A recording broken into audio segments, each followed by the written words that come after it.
만나는 사람마다 샬롬하고 인사하는 목사님이 계셨습니다. 샬롬은 평강을 기원합니다라는 뜻이죠.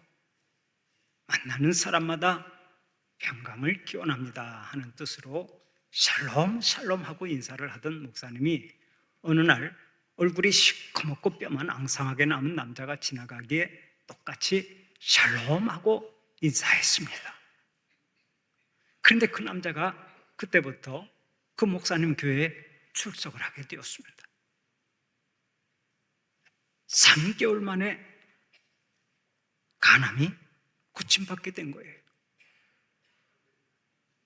그의 간증에 의하면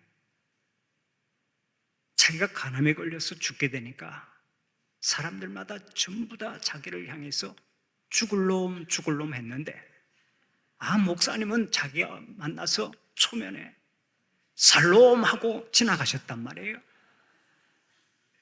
목사님은 샬롬이라고 말했는데 그 사람은 살롬으로 들었던 것입니다. 그래서 내가 죽을 놈이 아니고 살롬이구나 하고서 그 교회에 출석하면서 3개월 뒤에 깨끗이 간암이 완치가 되었는데, 그것 때문에 목사님을 정중히 초청해서 음식을 대접하면서 자기가 그렇게 살아나게 된 것을 설명을 했다는 얘기입니다. 우리 하나님께서 샬롬의 축복을 여러분들에게도 동일하게 주시기를 기원합니다. 샬롬의 축복을 누려야 진정한 의미에서의 복을 누리게 되는 거예요. 우리가 사는 세상에는 평안을 잃어버린 사람들이 많습니다. 그래서 다른 사람들은 다 평안히 잠을 자는데 홀로 밤을 지새는 사람들이 많고, 오늘 또 놀란 토끼처럼 불안하게 살아가는 사람들이 많습니다. 그렇다면 오늘 여기 계신 여러분은 어떻습니까? 항상 평안하십니까? 밤에도 평안하게 잘 주무십니까? 우리가 한 생을 살면서 하나님께 받는 복이 많지만 가장 귀한 복은 바로 평안의 복입니다. 왜 그렇습니까? 아무리 좋은 것을 다 얻었다 해도 마음에 평안이 없으면 그 심령은 불안하게 되고 지옥과 같이 되고 허무하게 되고 행복하게 살아갈 수가 없기 때문에 그렇습니다. 여호수아 리프맨의 작품 중에 마음의 평안이라고 하는 소설이 있습니다. 그 책의 주인공이 어느 날 한 노인을 찾아가 자기의 소원을 말합니다. 어르신, 제가 바라는 것은 첫째가 건강이고, 둘째는 재물이며, 셋째는 미모이고, 넷째는 재능이며, 다섯째는 권력이고, 여섯째는 명예입니다. 주인공인 젊은이가 자기의 소원을 구체적으로 밝히자 노인이 아주 뜻깊은 말을 전해줍니다. 이보게 젊은이, 자네가 원하는 것은 다 좋은 것이라네. 그러나 평안이 없이는 아무것도 즐길 수 없다는 것을 알아야 하네. 옳은 얘기죠. 이 세상의 것을 다 얻었다 해도 마음의 평안이 없으면 그는 불행한 자가 되는 것입니다. 그래서 현대인들이 성공의 비결을 말할 때도 항상 평안을 빼놓지 않습니다. 흔히 성공의 비결을 말할 때 영어로 3P가 잘 갖추어져 있어야 한다고 말하죠.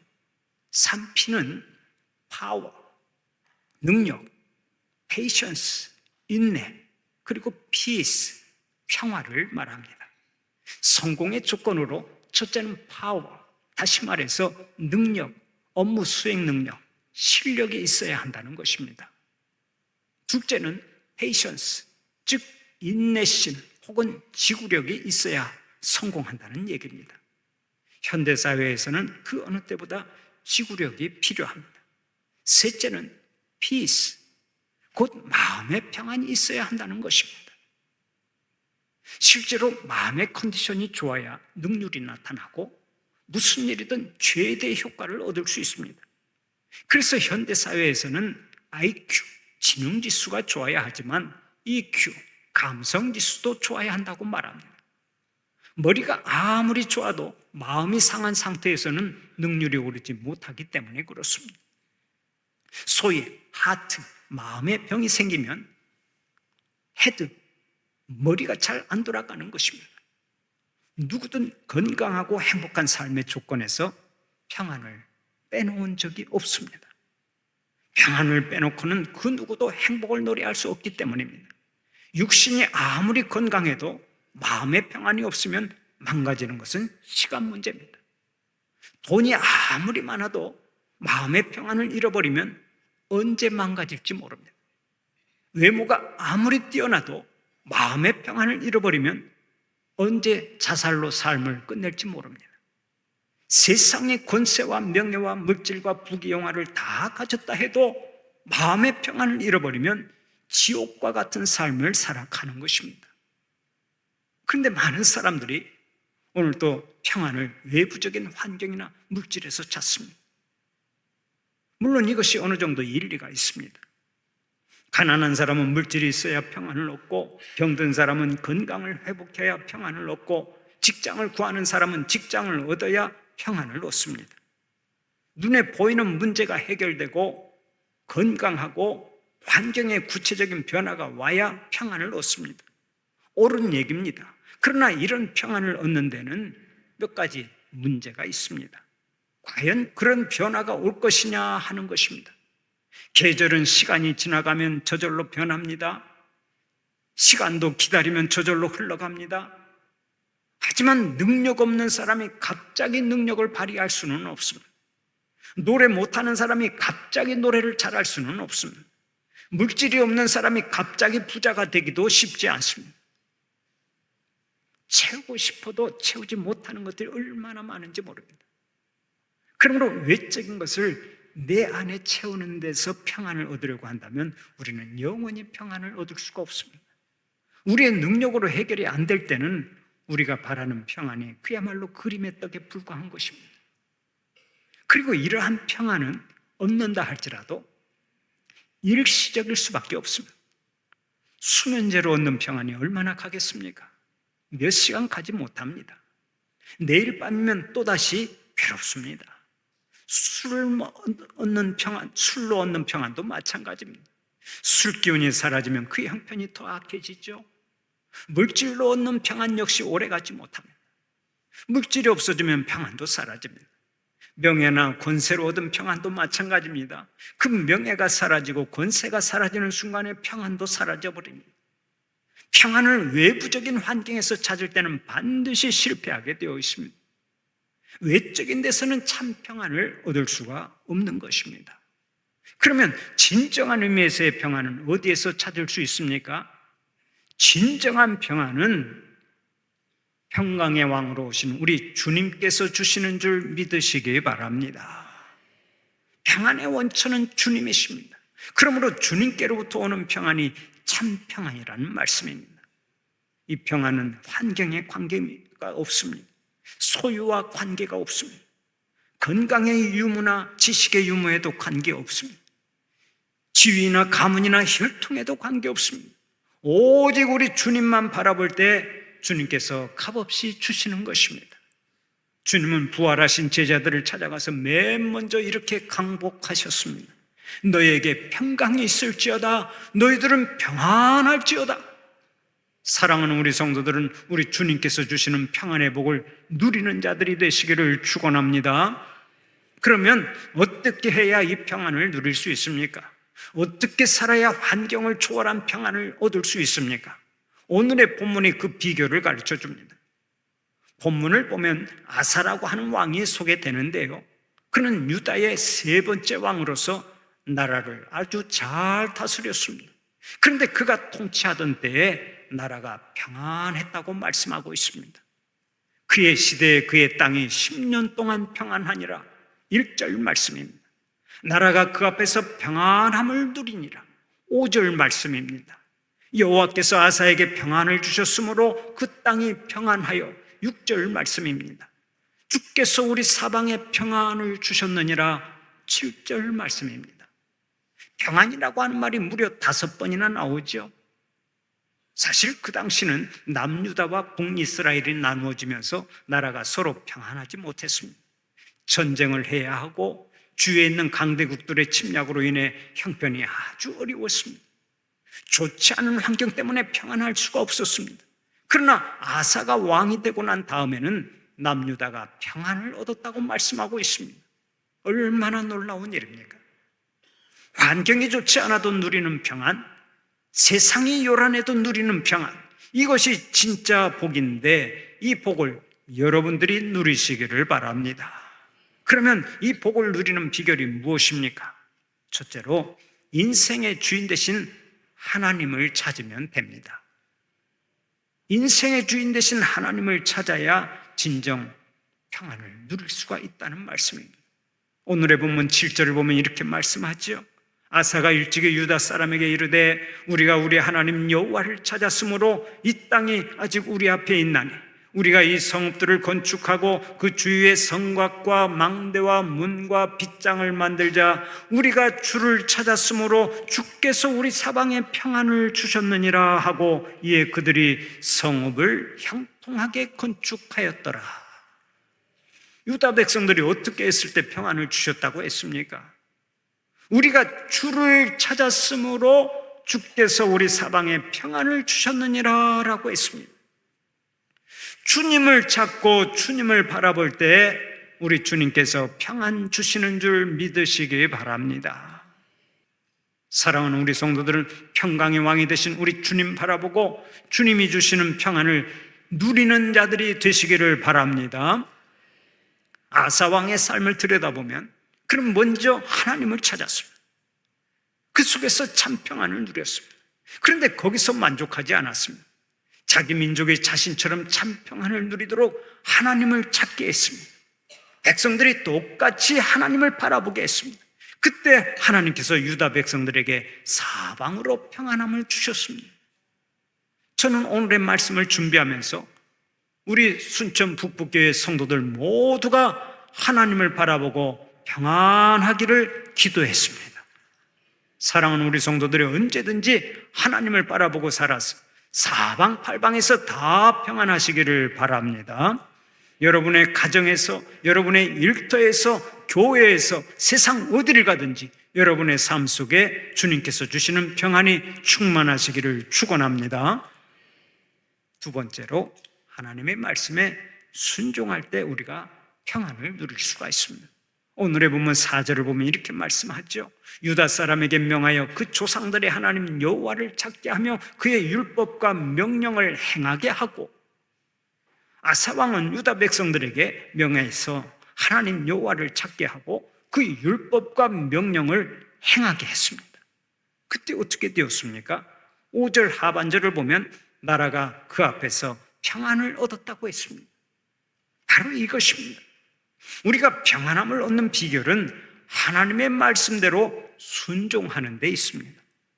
사랑하는 우리 성도들에게 말씀에 순종하는 복이 있기를 바랍니다. 하나님의 말씀에 순종할 때 우리 하나님께서 주시는 평안이 있는 거예요. 말씀에 불순종해 보세요. 즉각 우리에게서 평안이 떠나갑니다. 본문에 나오는 아사 왕이 평생 하나님께서 주시는 복을 누렸습니다. 그러나 말년에 하나님의 말씀에 잠시 순종하지 못한 때가 있었습니다. 하나님의 말씀에 순종하기보다는 이방 나라 군대를 의지하려 하고 불순종했던 것입니다. 그 결과 어떻게 된 줄 아십니까? 노년에 병이 들어서 큰 고통을 당하다가 죽었습니다.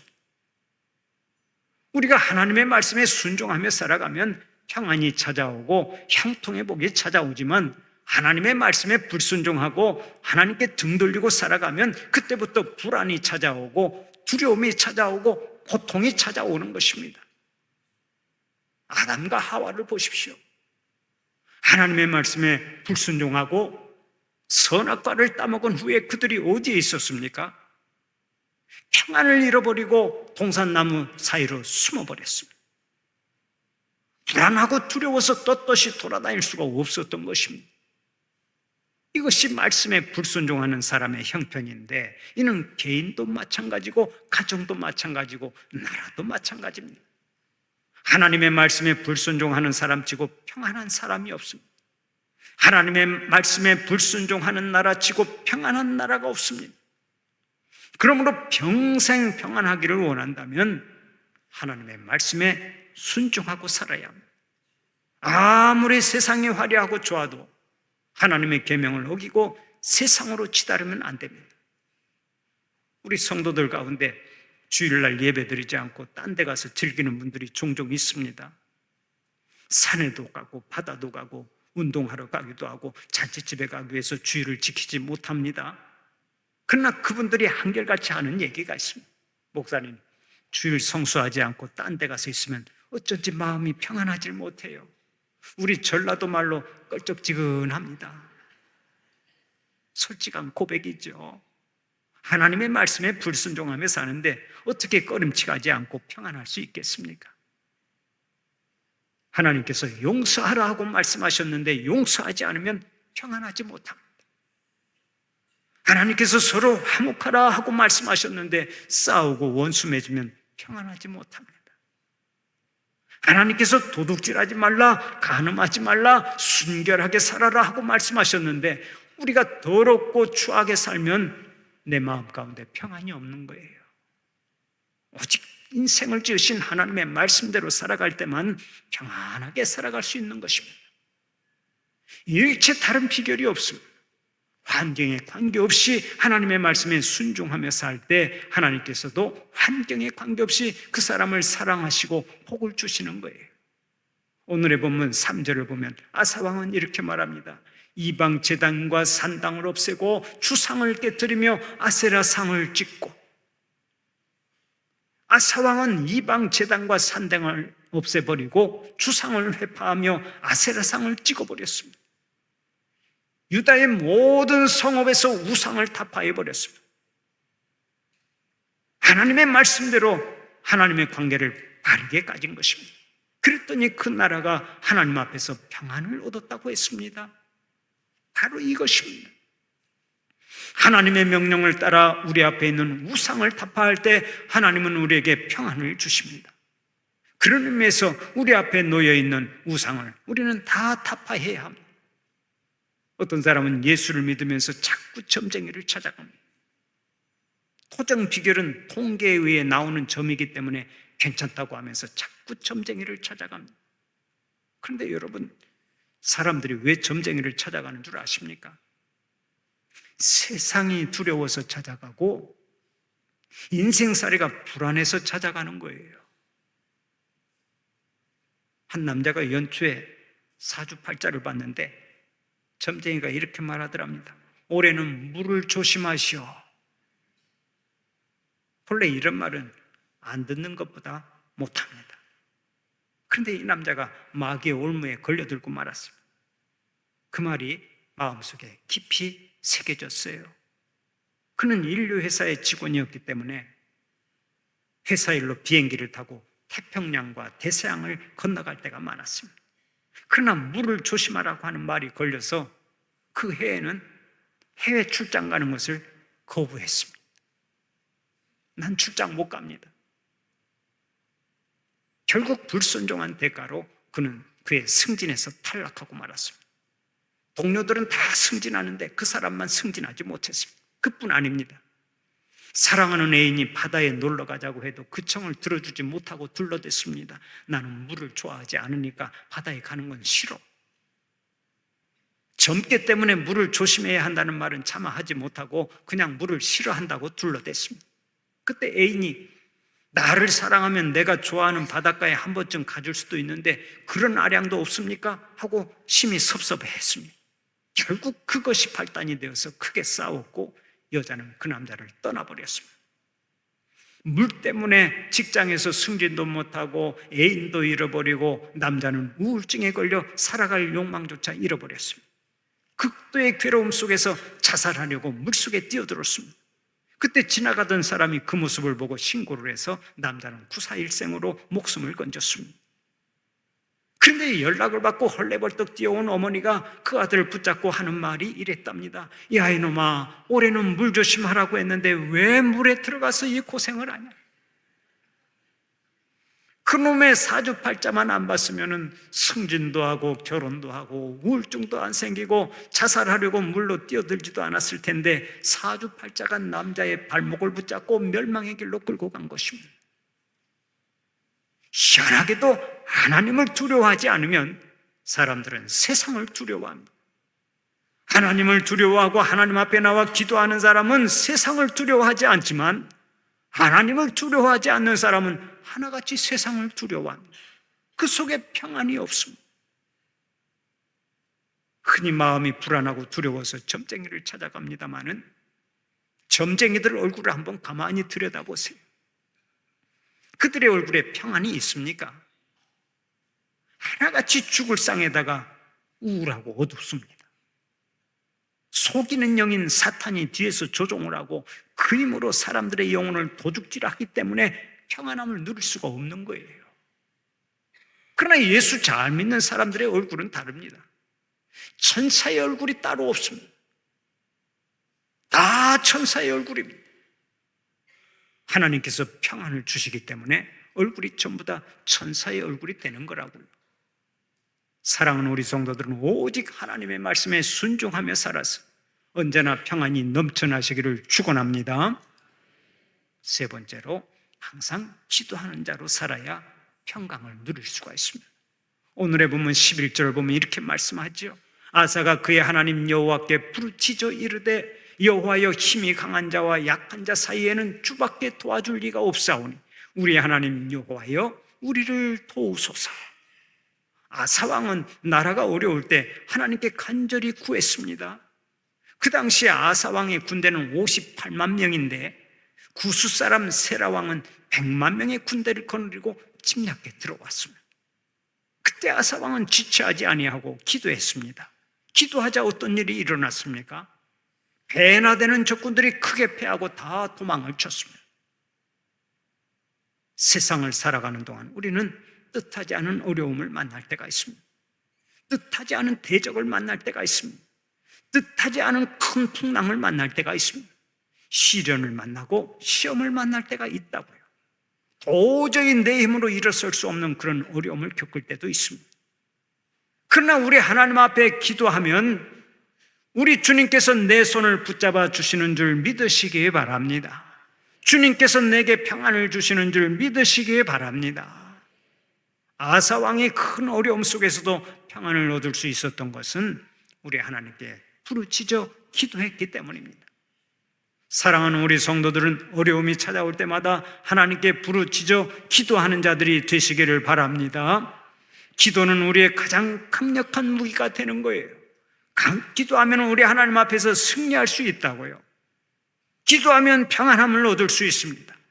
날마다 하나님을 찾고 말씀에 순종하고 늘 기도하는 자로 살아서 인생의 폭풍우 속에서도 평안을 누리고 모든 일에 승리하는 주님의 자녀들이 되시기를 간절히 축원합니다.